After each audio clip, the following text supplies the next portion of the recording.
신약 2권 9과 물 위를 걸으시다. 물 위를 걸으시다. 신학적 주제 같이 읽겠습니다. 시작. 예수님 우리가 받은 시험과 아멘, 아멘. 시험과 시련의 한가운데 뭘로 함께 하신다고요? 능력으로 함께 하십니다. 주님이 우리와 함께 하시고 우리 붙드시고 한순간도 놓지 않으신 줄로 믿습니다.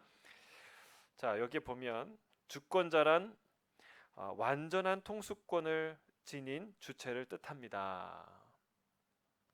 여러분, 이게 주권자라는 의미죠. 근데 이게 우리가 이런 의미대로 잘 이해하거나 받아들이기가 어려운 그런 부분들이 있어요. 그래서 이번에 마가복음을 읽으면서 어떤 성도님이 질문하셨어요. 카톡으로. 마가복음 5장에 거라사 광인 사건이 나오는데 거기에 왜 예수님이 그 군대 귀신을 쫓아내시면서 왜 돼지떼 2,000마리 돼지떼에 들어가게 허락하셨을까? 왜 남의 재산의 피해를 막대한 2,000마리면 얼마나 많아요, 그렇죠? 2,000마리면은 아마 큰 대 그 농장의 지주였을 텐데 쫄딱 망했을 거 아니에요. 날벼락 아니에요. 근데 왜 그런 일을 하셨을까? 질문하는 거예요. 여러분 그런 질문 드셨나요? 평소에 드셨나요? 그러니까 성경을요 여러 번 읽을 필요가 있어요. 지난번 읽을 때 전혀 문제가 안 됐었는데 이번에 읽을 때 문제가 되는 부분이 계속 생겨요. 그게 성경 읽는 맛이에요. 근데 그런 질문을 이제 받았어요. 여러분 어떻게 생각하세요? 왜 하나님이 예수님이 윈윈 하시고 더 서로 선한 그 결과를 내셔야지 왜 한 그 농가를 이 완전히 멸망시키게 폭삭 망하게 만드셨을까? 왜 그러셨을까요? 이유는 모르죠. 이유는 몰라요. 자, 근데 우리가 그런 사건을 접할 때 기억해야 될 게 있어요. 이 오늘의 이제 이 말과 연관돼서 한 주권자라는 말, 이 말이 놀라워요. 여러분 주권자는요 허락받는 건 주권자 아닙니다. 뭐 할 때 물어보는 거 주권자 아닙니다.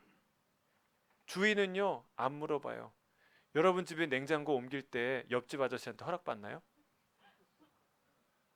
아니에요. 그러니까 옆집 아저씨가 주인이면 허락을 받아야죠. 주권자라는 게 그런 거예요. 여러분 예수님의 일대기를 가만히 읽어보세요. 예수님은요 그 말씀이 주저함이 없어요. 여러분 저만 해도 하고 싶은 얘기 다 하면 못 살죠. 예? 다 그래요. 누구든지 당당하게 사는 것 같지만 다 눈치 보고 이 얘기하면 저 사람이 어떻게? 근데 예수님이요 안식일에 병 고치는 거 보세요. 누가 하나 문제 제기 안 해도 속마음으로 그런 생각을 하는 거 다 알고 굳이 예수님이 병자를 불러서 이 안식일에 얘 고치는 게 선하냐 악하냐 물어보잖아요. 문제를 만드세요. 왜요? 그 메시지를 주고 싶으니까. 여러분 그게 얼마나 그 당시에 무시무시한 주제인 줄 아세요? 그 절대로 얘기하면 안 되는 거고 그 율법 안식일을 여러분 안식일에 관한 규례들이 얼마나 많은지 몰라요. 그거를 그 수많은 전통과 이야기들을 한마디로 깨부수는 그런 일을 어떻게 하겠어요? 예수님이 과감하게 하세요. 그리고 사두개인과 바리새인들 불러놓고 이 독사의 자식들 화 있을진저 주저하지 않고 하시는 것이 이 예수님의 주권이에요. 여러분 예수님이 딱 말해놓고 당황해서 살살살 피하시는 거 없어요. 예수님은 당할 뿐이 없어요. 여러분 어떤 주제든 얘기든 하나님 그 얘기의 핵심을 아시고 해법을 아시고 얼마든지 이기실 수 있는 분이에요. 거침이 없다는 걸 알 수 있어요. 성경을 보시면요. 마찬가지예요. 여러분 거라사 광인이 군대 귀신을 예수님이 그 군대 귀신이에요. 군대 귀신이라면 몇 마리겠습니까? 수십 마리. 군대 귀신들이 그냥 수백 마리가 으글으글 거리겠죠. 근데 그 군대 귀신 한 마리도 아니고 예, 귀신은 말이에요. 예, 명이 아닙니다. 그래서 이 군대 수백 마리를 오라 가라 이렇게 명하실 수 있는 분이 누구예요? 예수 그리스도. 예수님의 놀라운 주권이에요. 근데 그분이요, 돼지떼에 들어가게 하든 가지 말라고 하든 어디로 가라고 하든 그렇게 명할 수 있는 주권이 주님께 있어요, 없어요? 있어요. 있어요. 근데 반드시 하나님이 행하실 때는요, 반드시 선한 의도와 목적과 이유를 갖고 행하십니다. 악한 나라가 하나님께 쓰임 받을 때도, 바벨론이나 아수르가 쓰임 받을 때도, 그 나라가 망할 때에도 하나님이 나름대로 이유를 가지고 공명정대한 정의의 기준을 가지고 하나님이 그 일을 행하시죠. 그렇죠? 마찬가지로 아마 그 2,000마리 돼지떼의 주인에 대한 심판이 아니었을까. 아, 그 주인이 어떻게 살았는지는 몰라요. 그러나 하나님께서 그 상황, 예수님이 다 아시죠. 근데 그런 상황이 아닐지라도 여러분, 그 일을 통해서 뭐가 드러나냐면 예수님의 놀라운 주권이 드러나는데, 어떻게 알 수 있어요? 사도 바울이 그 귀신 들린 여자, 자꾸 자기를 쫓아다니면서 하나님의 그 종이라고 막 떠들고 막 그냥 이상한 얘기를 하는 여자를 꾸짖어서 귀신을 쫓아냈죠. 근데 그 여자가 점치는 여자예요. 그 여인의 주인이 어떻게 했어요? 고소했잖아요. 근데 여러분, 이거 생각해 보세요. 이 거라사에서 예수님 2,000마리 돼지떼가 몰살했는데 예수님을 고소했어요, 안 했어요? 못 했어요. 마을 사람들이 와서 정중히 요청했어요. 떠나시도록. 좀 떠나 주시겠습니까? 그러니까 이 사건을 통해서 예수님의 놀라운 권위가 드러났다는 것을 알 수 있어요. 또 예수님이요, 그 고침받은 병자가 이렇게 예수님하고 같이 예수님의 제자 무리에 섞여서 배 타고 가려고 그랬어요. 근데 예수님 뭐라 그랬어요? No, 아니야. 너는 가서 하나님이 어떻게 너에게 큰 일을 행하셨는지 가서 말해야 돼. 그러니까 이 사람이 가서 데가볼리 지역 전체에 그 일을 증거합니다. 근데 그 사람이 증거할 때 그 모든 동네 마을 사람들, 그 도시에 있는 사람들이 부인할 수 없는 명확한 증거가 있어요. 뭐예요? 2,000마리 돼지떼, 그 주인, 그 마을 사람들이 다 증인이에요. 여러분, 하나님이 일을 행하실 때는요, 다 선하신 의도와 목적과 방향을 가지고 행하십니다. 하나님의 생각은 우리의 생각보다 높으셔요. 예, 근데 포커스는 뭐냐면 그게 하나님의 주권이라는 거예요. 예, 이 얘기를 하는 거예요. 통치할 수 있는, 그러니까 전권, 완전한 통수권을 갖고 있는 분이 누구예요? 예, 통치자예요. 주권자라는 뜻이에요.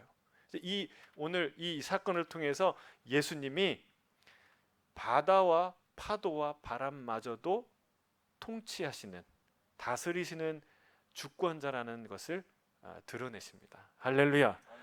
우리가 그분께 지금 예배하고 있고 그분이 우리와 함께 하세요. 할렐루야. 여러분, 이게 얼마나 놀라운 일이에요. 이게 그냥 보통 사건이 아니라는 거예요. 오늘 얼마나 우리가 기뻐해야 되는데 표정이 안 기뻐하세요. 너무너무 기쁘고 감사하고 감격하고 우리 얼굴 표정 반쯤 천국에 가 있어야 돼요. 그렇죠? 얼마나 놀라운 일이에요. 이게 하늘과 땅, 바다, 바람을 통치하시는 그분이 내 옆에 계세요. 내 기도를 들으세요. 내 모든 상황을 아세요. 여러분, 이것보다 더 놀라운 복음이 어디에 있어요? 그거를 오늘 선포하시는 거예요. 여러분, 이 바람과 파도, 내 인생마저도 통치하시는 모든 통치권을 갖고 계신 주권자 예수 그리스도를 만나고 선포하길 주의 이름으로 축복합니다. 첫 번째, 예수님은 우리가 처한 상황의 주권자이십니다. 마태복음 14장 22절에서 25절 함께 읽겠습니다. 시작. 예수께서 즉시 제자들을 재촉하사 자기가 무리를 보내는 동안에 배를 타고 앞서 건너편으로 가게 하시고 무리를 보내신 후에 기도하러 따로 산에 올라가시니라. 저물매 거기 혼자 계시더니 배가 이미 육지에서 소리 떠나서 바람이 거스름으로 물결로 말미암아 고난을 당하더라. 밤 사경에 예수께서 바다 위로 걸어서 제자들에게 오시니. 자, 이 앞에 오병이어의 기적이 있어요. 그리고 사람들을 이제 보내는 동안에 다 이제 더 남길 원하고 얘기하길 원하고 또 그런 사람도 있겠죠. 근데 제자들 먼저 보냈어요. 이제 갈릴리 건너편으로 가라. 그리고 다 무리를 보내시고 예수님 뭐 하러 가십니까? 홀로 기도하러 가십니다. 여러분 여기서 오늘 저기 포인트는 아니지만 기도하러 홀로 가신 예수님을 우리가 기억해야 돼요. 예. 예수님도 기도하셨어요. 그럼 우리는 기도해야 돼요, 안 해요? 안 해야 돼요? 해야 돼요. 제가 얼마 전에 책을 읽다가 손양원 목사님의 기도에 대한 이야기를 듣고 깜짝 놀랐어요. 마음이 뜨끔했어요. 예, 손 목사님이 늘 자녀에게 이렇게 기도에 대해서 가르쳤대요. 너희는 한국의 기도 공장이 되어라. 기도 공장이 되어라. 기도하는 일보다 더 큰 일이 세상에 어디 있느냐? 죄 중에 가장 큰 죄는 기도 안 하는 죄다. 기도는 천국의 것을 빼앗아 땅에서 쓰는 것이며 날마다 먹고 사는 양식이니 항상 기도하여라. 저는 이게 첫 번째로 기도 안 하는 죄가 가장 큰 죄다. 그래서 좀 많이 찔렸어요. 기도하지만 더 많이 못한 게 너무 많다. 기도 안 하는 죄가 가장 큰 죄다. 너무 많이 찔렸어요. 여러분 놀라운 것은 우리가 이러잖아요. 먹고 살기 바빠서 기도 못해요. 근데 여기서 목사님이 뭐라고 얘기해요? 먹고 사는 것이니 기도로 우리가 먹고 사는 것이니 어떻게 기도를 안 할 수 있느냐라고 얘기를 하는 거예요. 근데 우리가 먹고 사느라고 기도 못해요 라고 얘기하지 않습니까? 우리가 반대해요. 진짜 기도해야 먹고 산다는 거예요.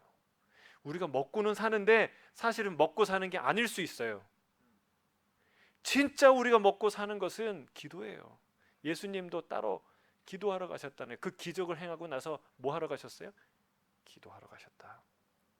여러분 우리가 이 놀라운 영성을 받기를 원하고 우린 예수 따라가는 교회, 예수 따라가는 성도들이잖아요. 여러분의 인생 가운데 우리가 예수 따라가는 교회가 기도 공장이 되길 바라고 여러분의 인생이 기도의 공장이 되길 주의 이름으로 축복합니다. 가정이나 거래처나 회사가 기도 공장이 돼야 돼요. 주님이 행하시는 일들을 경험하게 되기를 주의 이름 축복합니다. 자, 98쪽에 밑에 날이 저물 때 날이 저물 때 읽어 주시겠습니까? 날이 저물 때였고 제자들은 바다에 있었습니다. 예수님이 아버지 앞에 혼자 계실 때도 세상은 돌아갔고 제자들은 폭풍 한가운데 있었습니다. 예수님은 폭풍 한가운데서 고군분투하는 제자들을 보셨습니다. 하지만 그들을 곧장 구해주지 않으셨습니다. 아마도 그들은 12시간 정도 폭풍 속에서 버둥거렸을 것입니다. 그런데도 예수님은 보고만 계시다가 마침내 물 위를 걸어서 제자들에게 가셨습니다. 자, 이 12시간 정도 했다는데 성경에 보니까 밤 사경이래요. 이게 그 로마식 그 시간 표현인데 그 유대인들은 낮을 이제 아침에 해 뜰 때부터 밤 질 때까지 낮 이제 12시간으로 또 이렇게 보죠. 하루의 시작을 저녁이죠. 해가 지면 하루가 시작하고 그 다음 날 해가 떠서 질 때까지. 그런데 밤을요 원래는 1경, 2경, 3경 그러니까 4시간 4, 3, 12 그러니까 1경이 저녁 해 지고 나서부터 밤 10시까지 그 다음에 2경이 10시부터 새벽 2시까지 2시부터 6시까지 이게 이제 유대인이 사용하는 1경, 2경, 3경의 시간 구분인데 로마는 4경으로 구분해요. 3시간 그러니까 3시간마다 그 군사들이 보초를 이제 교대했기 때문에 1경, 2경, 3경, 4경 6시부터 9시, 9시, 12시, 12시, 3시 3시부터 6시 그러니까 이게 로마식이에요. 왜 낮에는 그렇게 안 하다가 왜 밤을 로마식으로 표현하냐 왜냐하면 밤은 통행 금지 구역 그 시간들이 있잖아요. 그러니까 이제 보초들이 서고 로마가 지배하는 때이기 때문에 밤 시간을 대부분 로마 형식으로 이제 얘기했다고 해요. 자, 밤에 사경이면 몇 시예요? 3시부터 새벽 6시 요 사이예요. 그러니까 그때 밤에 무슨 나이트가 있는 것도 아니고 밤에 출발하지 않았을 거 아니에요. 해가 질 무렵에 출발했겠죠. 예? 늦게 출발했어도 조금 일찍 출발했으면 한 오후 4시, 5시 뭐 출발했겠죠. 그런데 새벽 3시나 4시경까지 그 바다를 못 건넌 거예요. 여러분 그 갈릴리 바다가 그렇게 큰 바다가 아닙니다. 네, 우리가 바다라고 해서 그렇지 그렇게 큰 호수가 아니에요. 물론 큰 호수지만 그렇게 10시간이나 지나가야 될 만큼 이 큰 바다가 아닌데 거기서 계속 바람 때문에 파도 때문에 가지 못하고 맴돌았더니 밤이 새도록 적어도 한 10시간에서 12시간 정도 폭풍 속에서 버둥거렸다는 것을 의미하고 있어요. 이걸 예수님이 아셨어요? 모르셨어요? 아셨어요. 고군분투하는 걸 아셨어요. 주님이 우리가 고군분투하는 거 알까요? 모를까요? 아시죠. 다 아시죠. 근데 왜 여기서 보니까 그냥 즉시 구하러 가지 않으셨다라고 말해요. 왜 그럴까요? 왜 보고만 계셨을까요? 예? 다 이유가 있어서. 다 이유가 있어서. 가르칠 게 있으니까, 보여주고 싶은 게 있으니까, 교훈이 있으니까 기다리신 거예요. 여러분 하나님이 딱 그 뭔가 이게 메시지를 주실 때까지 타이밍에 귀재세요. 타이밍에. 그래서 저는 여기 마침내라는 말이 중요해요. 마침내 오시는 예수님, 마침내 오시는 하나님. 여러분 하나님은 마침내 오시는 분인 줄로 믿습니다. 지금은 마침내가 지났는데 오실 때가 지났는데 이렇게 생각하실 분이 계실지 모르지만 그건 우리 생각이고 하나님의 입장에서 정확한 때에 마침내 오시는 분이 우리 예수님이세요. 하나님이세요. 그럼 그거를 기다리시는 좋은 것, 최고의 것, 놀라운 것을 기다릴 줄 아는 인내할 줄 아는 그런 믿음의 사람이 되길 주의 이름으로 축복합니다. 믿음이 없으면 최고의 것을 기다릴 수 없어요. 그냥 얄팍한 것을 경험하고 끝나버리는 거예요. 순간적인 인생을 살 수밖에 없는 것이죠. 그러나 믿음이 있는 사람은 마침내 오는 그분의 은혜를 받게 돼 있어요. 항상 더디 오시는 것에 우리 문제가 생기죠. 믿음의 문제가 생기죠. 모세가 40일 금식을 하는데 40일 있다가 올 줄 모르고 어떻게 합니까? 더디 내려오자 뭐 했어요? 사람들이 모세 어디 갔어? 모세는 갔구먼. 있어도 없는 거야. 그리고 뭘 만들었어요? 우상을 만들었잖아요. 그럼 어떻게 그럴 수 있을까? 좀 대단하지 않습니까? 그들이 경험한 것 중에 하나만 우리가 경험했어도 10가지 재앙 중에 바다를 건넌 거, 만나와 메추라기를 먹은 거, 뭐 하나님의 천사 나팔 소리를 듣는 거, 하나님의 음성, 육성을 듣는 거 어느 하나만 우리가 했어도 여러분 우리 진짜 대단한 그 자랑과 기쁨일 텐데 그걸 다 경험하고 나서도 이르지 않습니까? 여러분 인내가 그만큼 중요하다는 거예요. 여러분 믿음이 필요합니다. 이런 믿음을 가지시길 바랍니다. 마침내 주님 오신다. 여러분 따라하겠습니다. 주님은 마침내 오십니다. 반드시 오세요. 마침내.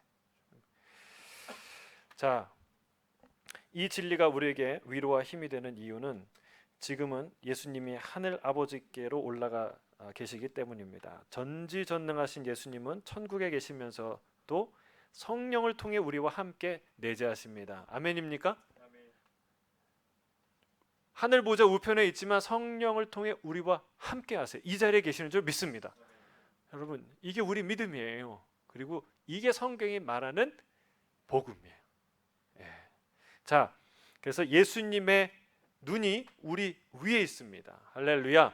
우리를 감찰하시는 온 땅을 두루 감찰하시는 하나님, 그 하나님은 우리 하나님인 줄로 믿습니다. 자, 그 다음에 읽어주시겠습니까? 제자들은 예수님이 다가오시는 것도 모를 정도로 폭풍 속에서 사력을 다해 노를 저었습니다. 그들은 바다에서 죽고 싶지 않았기에 바람과 파도에 맞서 싸웠습니다. 그들은 두려움 속에서 견뎠고 애쓴 보람이 있었습니다. 예수님이 제자들에게 긍휼과 능력을 베푸셨고 덕분에 제자들은 예수님을 계속 예배할 수 있게 되었습니다.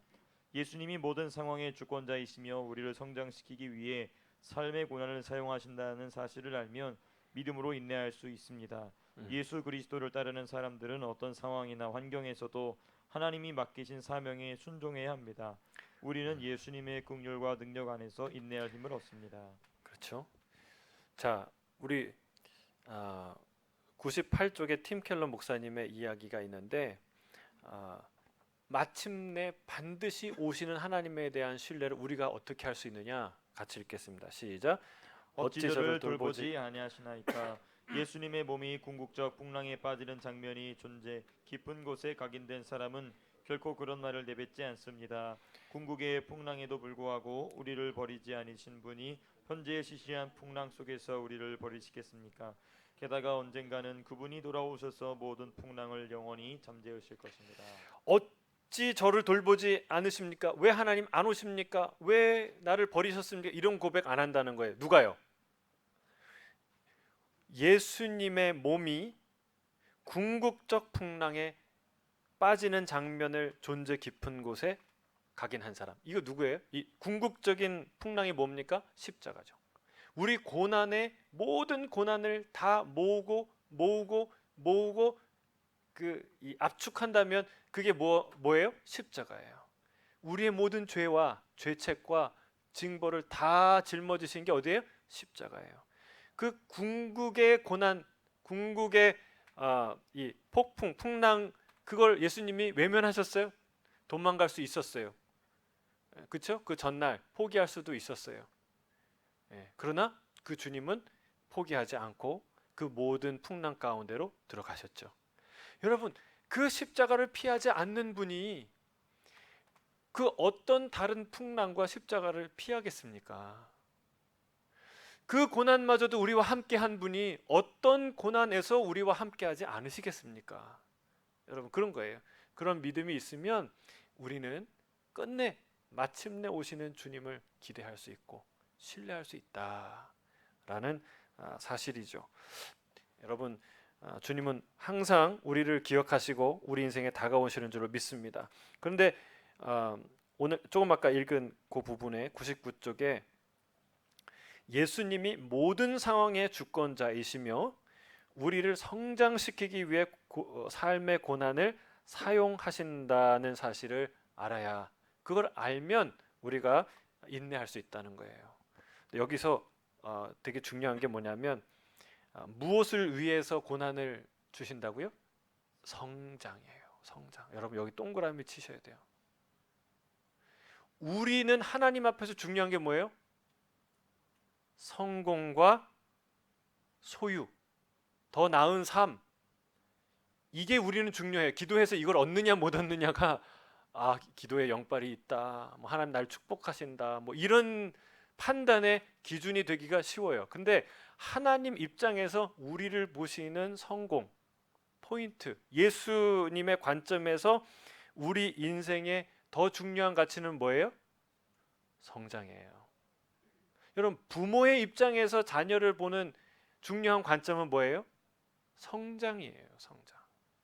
지금 아이가 핸드폰을 갖느냐 안 갖느냐, 좋은 옷을 입느냐 안 입느냐, 여러분 그것도 당장은 중요한 이슈지만 사실은 이 아이가 영적으로, 정신적으로, 육체적으로 무럭무럭 성장하고 도약할 수 있느냐, 이게 부모의 가장 큰 관심사예요.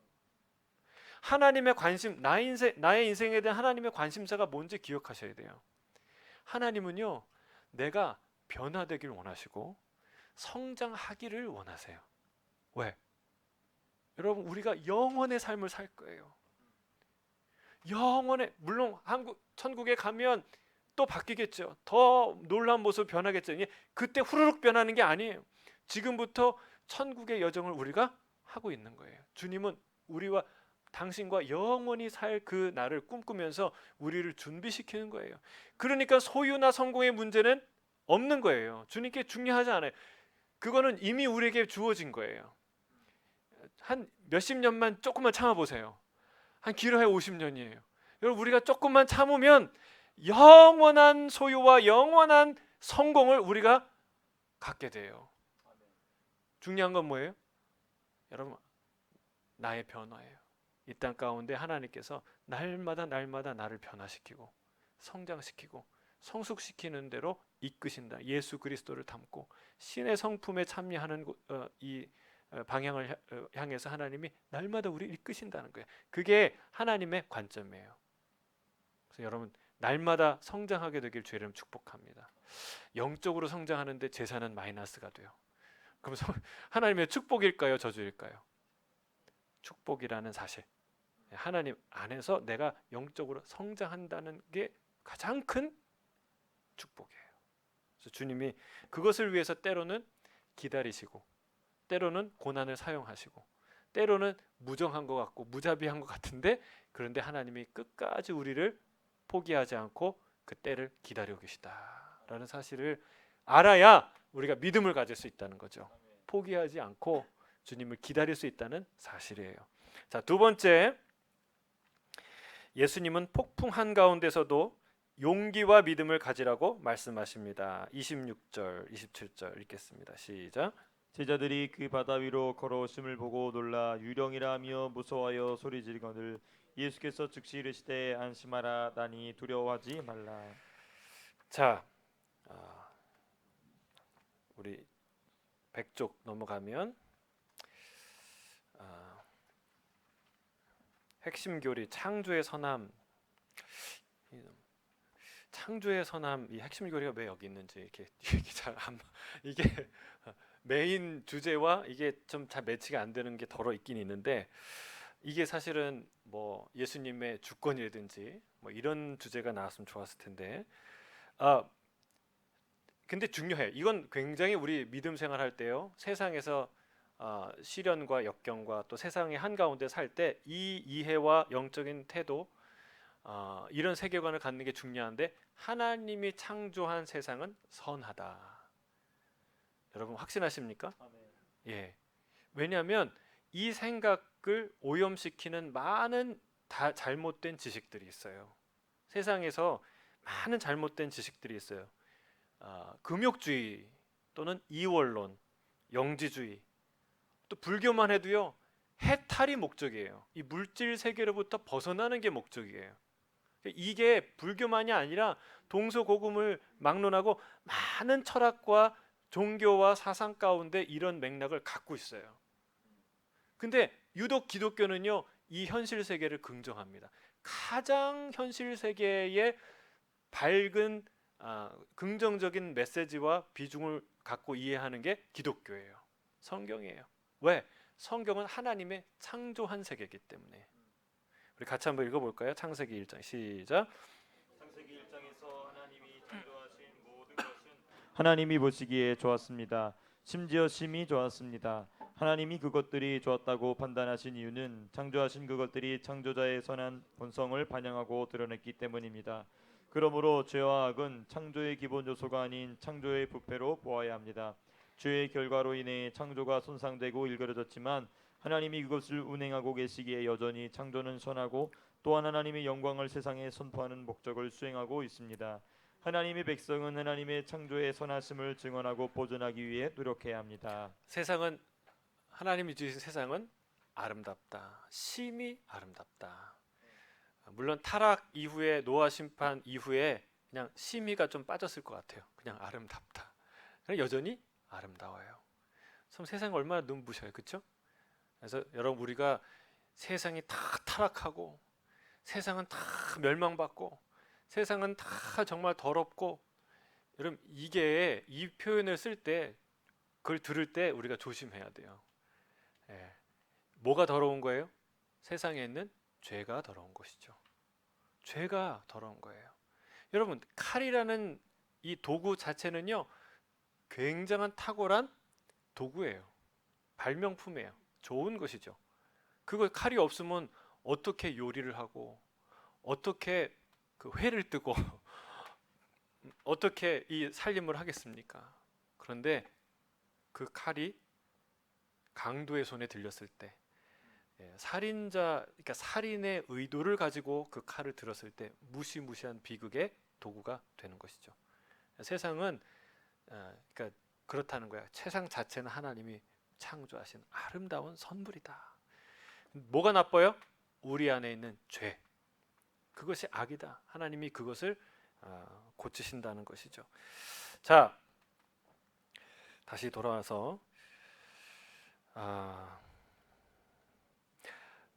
101쪽으로 넘어가겠습니다.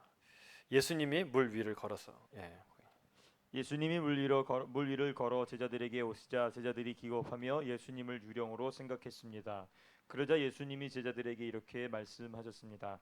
안심하라, 나니 두려워하지 말라. 여기서 나다라는 말씀은 하나님이 모세에게 나타나셔서 나는 스스로 있는 자이니라라고 직접 밝히신 사건을 떠올리게 합니다. 성경에 따르면 하나님은 하나님의 속성과 본성을 우리에게 계시하시기 위해 우리의 삶의 다양한 시점들에 여러 시험을 주권적으로 배치하시는 것이 틀림없습니다. 폭풍 가운데 현현하시는 그리스도는 생생하고 인상적입니다. 예수님이 위대하신 스스로 있는 자로서 항상 우리와 함께 하심으로 우리는 폭풍 한가운데서도 담대하게 믿을 수 있습니다. 그런데 우리 믿음이 흔들린다면 어떻게 해야 할까요? 자, 나다, 두려워하지 말라. 이 말은 모세가 당신이 누구십니까? 당신의 이름을 알고 싶습니다. 그럴 때 I am who I am. 나는 스스로 있는 자다. 나는 나다. 말씀하신 것, 그것을 연상하게 하는 아주 위엄 있는 놀라운 말이다. 아주 중요하죠.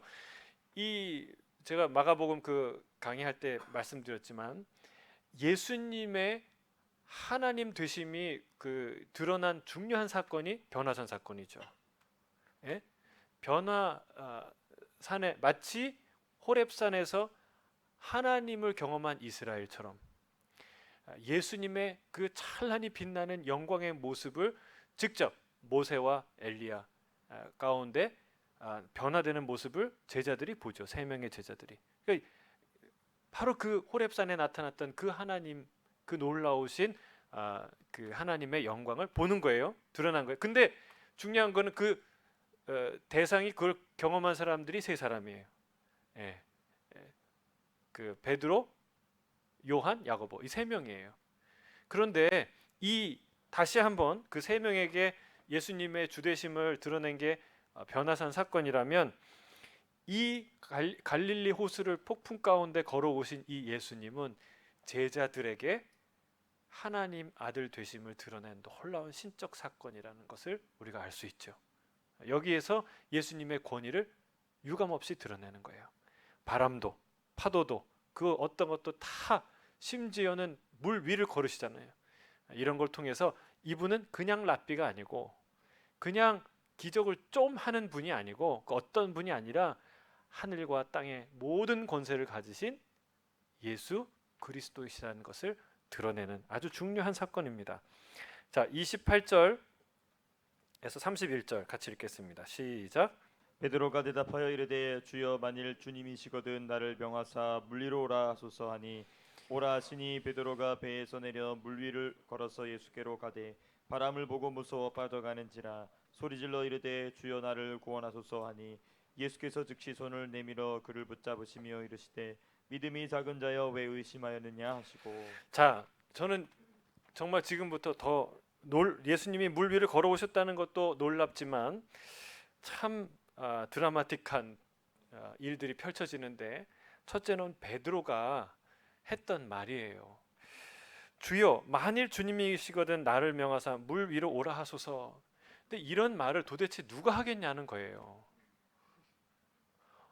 아니 밤새 그 바람과 파도와 싸워서 기진맥진한 상태, 두려움에 벌벌 떠는 상황에서 예수님이 기적적으로 나타났어도 여러분 어떻게 이런 말을 할 수 있어요? 조금 있으면 예수님이 배 안으로 들어오실 텐데 굳이 그 아주 짧은 순간에 예수님을 보자마자 어떻게 이 얘기를 했을까?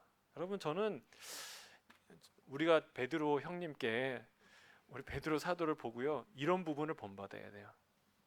이거는 어리석은 괜히 쓸데없는 일을 해갖고 물에 빠져갖고 나중에 망신당하고, 그게 아니라는 거예요.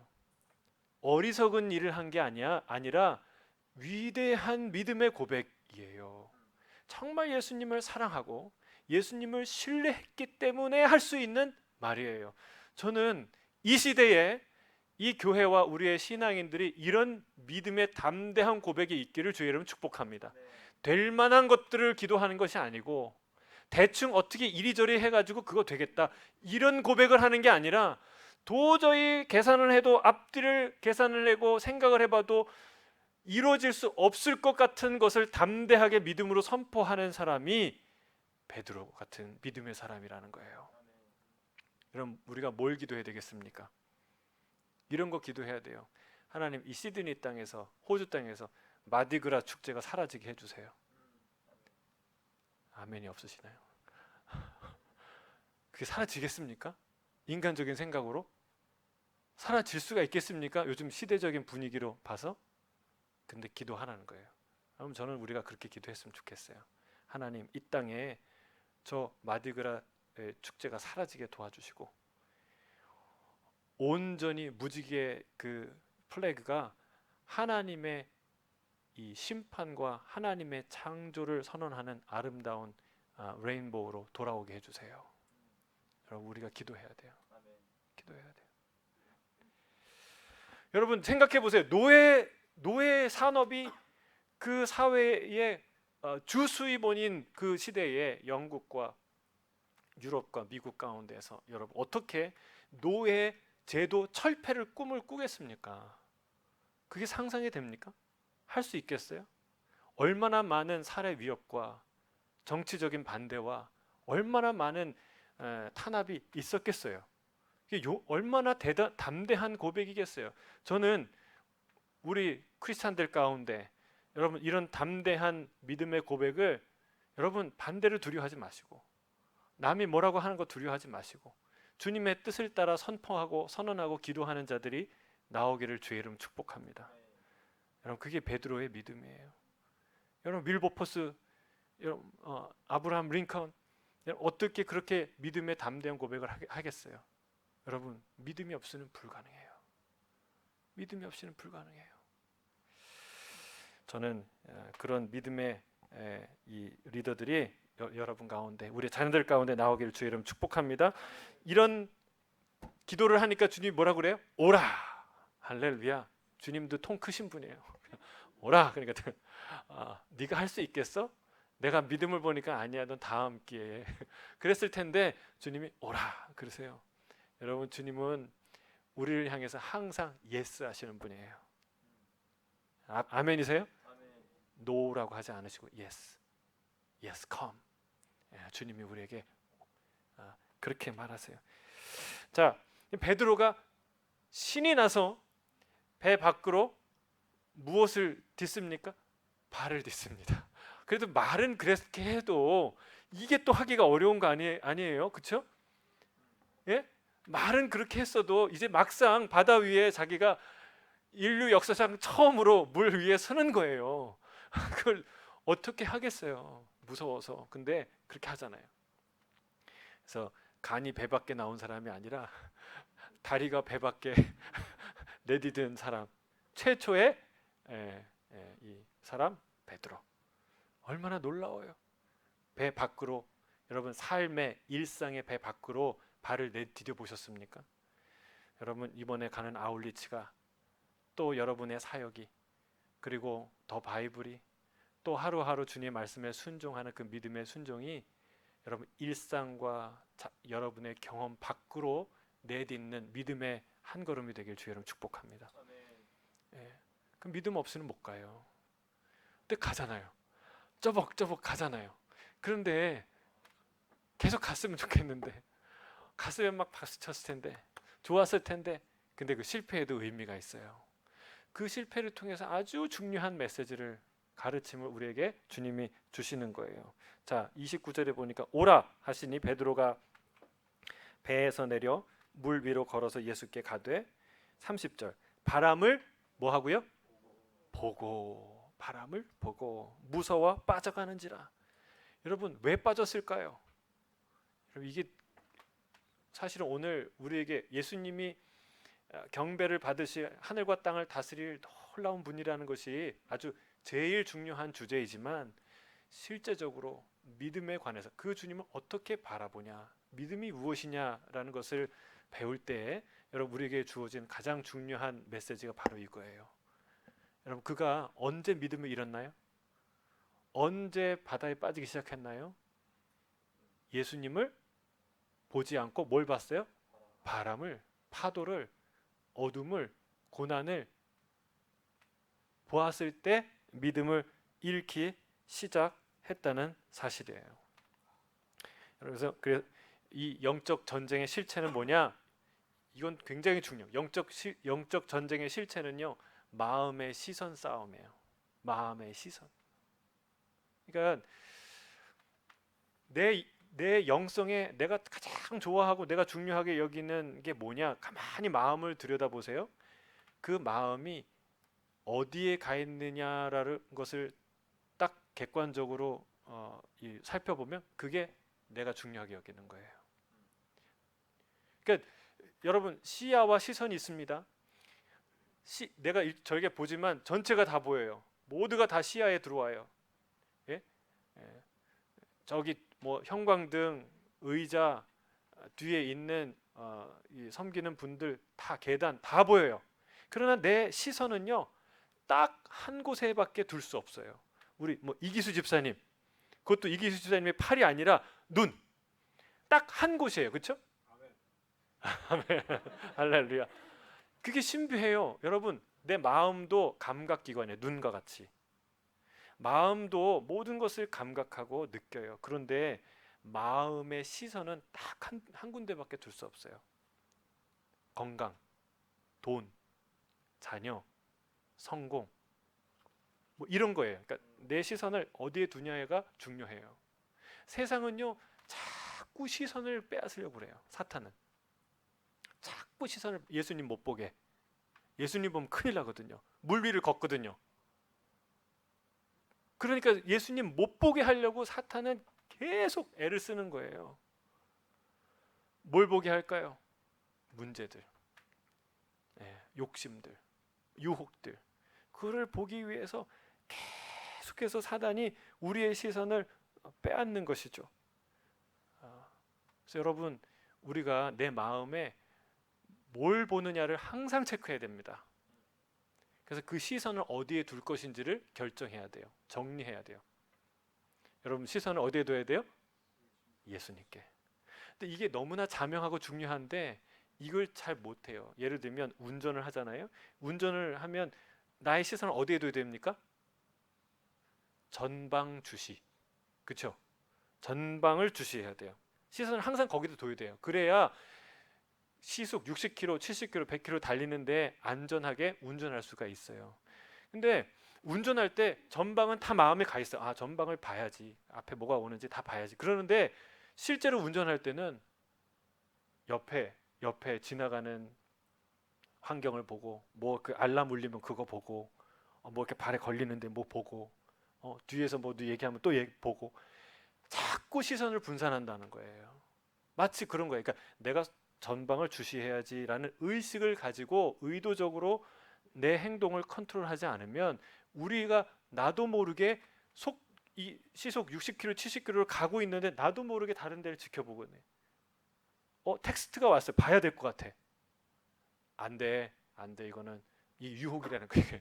우리 인생에 자꾸 인생이라는 차를 운전하고 가는데 텍스트가 딱 떠요. 봐야 돼, 안 봐야 돼요? 왔구나만 하면 돼요. 왔구나. 정차했을 때 확인해야죠. 그렇죠? 그때 막 체크하고 이거 텍스트 큰일 나는 거예요. 그러니까 마찬가지예요. 여러분 우리가 인생을 질주하는데 자꾸 이런저런 사인들이 오는데 뭘 봐야 돼요? 뭐가 중요해요? 아멘. 여러분 예수님을 보는데 내 마음을 쓰고 힘을 써요. 그래서 아까 손 목사님 얘기하는 거예요. 너는 기도 공장이 되라. 항상 주님을 바라보고 기도해라. 성경을 읽을 때도요. 성경만 읽는 게 아니에요. 사실은 기도하는 것이죠. 왜요? 이 성경에 누구 말씀에? 주님이 성경을 통해 나에게 말씀하시니까. 그렇죠? 걸을 때에도 기도하는 거예요. 주님을 기억하고 주님과 대화하는 거예요. 무시로. 또 시간을 내서 무릎 꿇고 하나님 앞에 기도하는 거예요. 염려하는 문제에 대해서, 고민하는 문제에 대해서 여러분 주님께 기도하는 것이죠. 그래서 계속 영적 싸움, 그러니까 내 시선을 어디에 둘 것인지가 영적 싸움의 영적 전쟁의 실체고 가장 중요한 관건이라는 것이죠. 여러분 어떻게 하면 우리가 예수님 바라볼 수 있을까요? 여러분 예수님 따라간다고 하면서 예수님을 바라보지 않고 따라갈 수 있을까요? 불가능합니다. 제일 중요한 전제 조건은 예수님을 바라보는 거예요. 그 다음에 따라갈 수 있어요. 아 무조건 따라가고 봐. 근데 예수님이 아니었어. 어리석은 거예요. 여러분 예수님을 시야에서 놓치면 예수님 못 따라가요. 못 따라가요. 저는 부교육자를 오랫동안 하면서 그거를 하나님이 훈련시키신 것 같아요. 그러니까 모세 밑에 그 누구죠? 여호수아처럼. 여호수아가 제가 여호수아라는 게 아니라 그렇게 계속 따라가는 훈련을 하는 거예요. 누굴 따라가야 돼요? 여러분 모세가 죽으면 여호수아가 누굴 따라갔어요? 모세 따라갔나요? 아니요. 자기 마음대로 갔나요? 모세가 따라갔던 그 하나님을 또 따라가는 거예요. 여러분 우리가 주님을 주목하지 않고서는 시선에서 이렇게 떼지 않고서는 예수님 따라갈 수가 없어요. 어떻게 예수님을 바라보는가? 첫 번째, 여러분 예수님을 바라보는 아주 중요한 방법 세 가지 뭐예요? 첫 번째는 예배예요. 그래서 예배자가 되는 게 중요해요. 우리가 이 시간 나와서 왜 나왔습니까? 주님 바라보고 싶어서, 주님 바라보니까 나오는 거예요. 저는 이 예배를 통해서 항상 주님을 만나길 주의 이름 축복합니다. 예배 마치고 돌아갈 때 이종원 목사 얼굴이 아른거리면 안 돼요. 여러분 예배에 함께 하셨던 그 주님이 보여야 돼요. 마음에. 그게 우리가 예배에 성공하는 것이죠. 두 번째는요 뭐예요?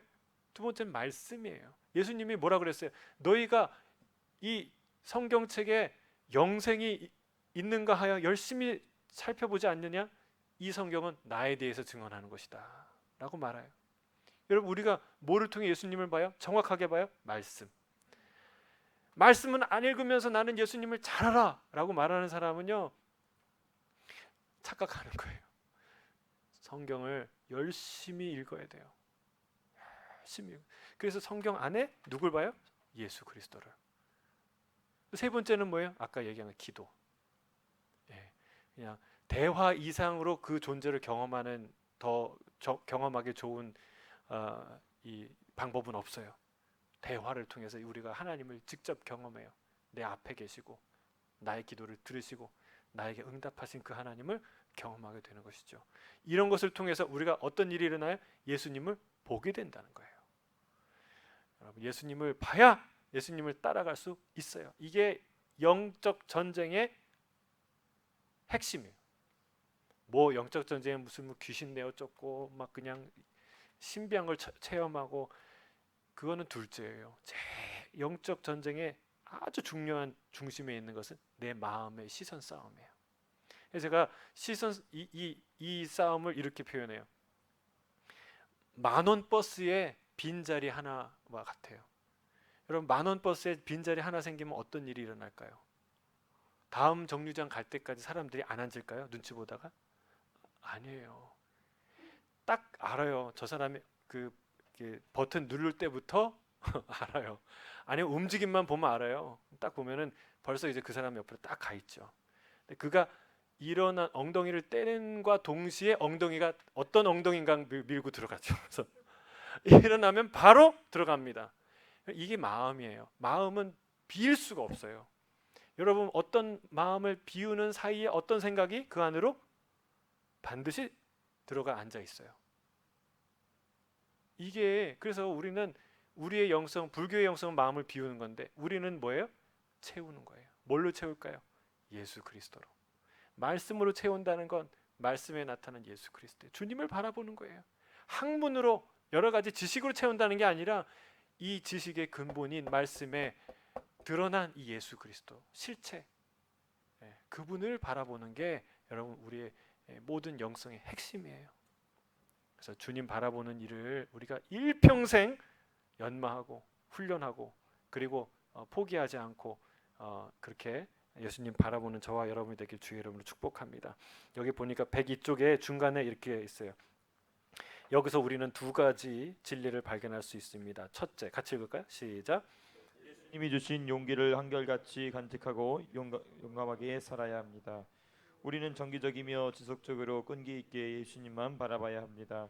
그리고 예수님이 공급해 주시는 용기를 지렛대 삼아 하나님의 영광을 위해 자신의 자, 사명을 다해야 합니다. 자, 여기 밑줄 쭉 긋고 정기적이며 지속적이며 끈기 있게 뭐 해야 된다고요? 예수님만 바라봐야 합니다. 바라봐야 합니다. 위에 그 스폴천 목사님이 쓰신 글이 있는데 요란하게 울부짖는 성난 바다 한가운데에서 많은 사람이 불안해할 때 아마도 저 아래에 선실에서 평온한 모습으로 있는 그리스도인들이 있을 것입니다. 이렇게 요나 말고요. 그 요나는 반대 케이스고 요란하게 파도가 치는데 고요하게 편하게 있는 사람들이 있을 수 있다는 거예요. 그 누구예요? 그리스도인이에요. 어떤 그리스도인이에요? 예수님을 바라보는 그리스도인. 실제로요. 요한 웨슬리가 이 요한 웨슬리로 거듭나는데 결정적인 역할을 한 사람들이 모라비안 교도들이에요. 이 그 거기에 일기를 보면 그 요한 웨슬리의 일기를 보면요. 미국으로 이제 선교사로 갈 때 여러분 선교사로 갈 정도면 이 요한 웨슬리도 훈련도 잘 받고 믿음도 대단한 사람 아니에요? 그런데 가는 길에 폭풍을 만났어요. 폭풍을 만났는데 나는 무섭고 이제 죽을 것 같은데 평안하고 고요한 전혀 다른 신인류를 본 거예요. 새로운 종류의 사람들을 본 거예요. 그 사람들이 누구냐면 모라비안 교도들이었어요. 그의 일기에 이렇게 쓰고 있습니다. 1736년 1월 23일 금요일 저녁에 또다시 폭풍이 시작되었다. 아침에는 더욱 심해져서 배가 곤두박질치게 되었다. 나는 어찌하여 그렇게도 믿음이 없느냐라는 말밖에 할 수가 없었다. 왜냐하면 아직도 죽지 않으려고 안달을 했기 때문이다. 1월 25일 주일 정오쯤 되어서 우리가 세 번째 맞는 폭풍이 시작되었고 4시가 되자 폭풍은 전보다 더 맹렬하였다. 7시에 나는 독일 사람들, 그 모라비안 교도들이죠. 찾아갔다. 얼마 안 있어서 나는 그들의 행동이 매우 신중함을 발견했다.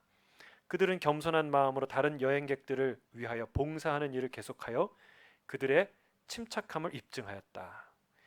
그러나 어떤 영국 사람도 그런 일을 감히 하려고 들지 않았다. 그들은 다만 그런 일이 그들의 자랑스러운 마음에 유익한다든가 그들의 구세주께서 그들을 위하여 더 많은 은총을 베푸셨다는 말을 하면서 어떤 보수도 바라지 않고 받으려고 하지 않으면서 봉사를 계속하였다. 그러니까 막 겁에 질린 어려움에 처한 사람들을 계속 봉사하며 다녔던 거예요. 그 성도들이. 그리고 날마다 일이 있을 때마다 그들의 온유한 마음을 보여주셨는데 어떤 상처를 받아도 그 마음은 변하지 않았다. 그들이 만일 떠밀리거나 얻어맞거나 내동댕이 쳐져도 그들은 다시 일어나서 계속하였다. 그러나 그들의 입에서 불평이라고는 찾아볼 수가 없었다. 이제 그들이 정말 두려운 마음에서 뿐만 아니라 교만과 복수와 복수심으로부터 건져냄을 받았는가를 시험할 좋은 기회가 되었던 것이다. 예배가 시작되면서 시편이 한참 낭송되고 있었는데 이 모라비안 교도들의 특징 중에 하나가 찬양이었어요. 아름다운 찬양 그리고 깊은 기도. 파도가 덮쳐서 큰 돛대가 산산조각이 나고 배를 뒤엎어 갑판과 갑판 사이로 쏟아져 내렸다. 마치 큰 바다 깊은 물이 우리를 다 삼켜버릴 것 같았다. 영국 사람 사이에서는 귀를 찢는 듯한 비명이 터져 나왔다. 그러나 독일 사람들은 조용히 계속하여 시편을 낭송하였다. 나는 후에 그들 중 한 사람에게 물었습니다. 당신은 두렵지 않습니까? 그러자 그는 아니요. 하나님께 감사할 따름입니다. 하고 대답하는 것이었다.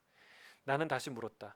그렇지만 당신네 부인들과 어린이들은 두려워하지 않았습니까? 그는 부드럽게 대답하였습니다. 아니요. 우리네 부인들과 어린이들은 죽음을 두려워하지 않습니다. 실제로요. 이 모라비안 교도들의 이 깊은 영성과 고요함이 이 충격이 다가왔던 거예요. 이 선교사에게. 그래서 이 사람들이요. 실제로 그 요한 웨슬리가 예수님을 만나고 새롭게 하나님께 헌신하는 아주 중요한 계기가 되었죠.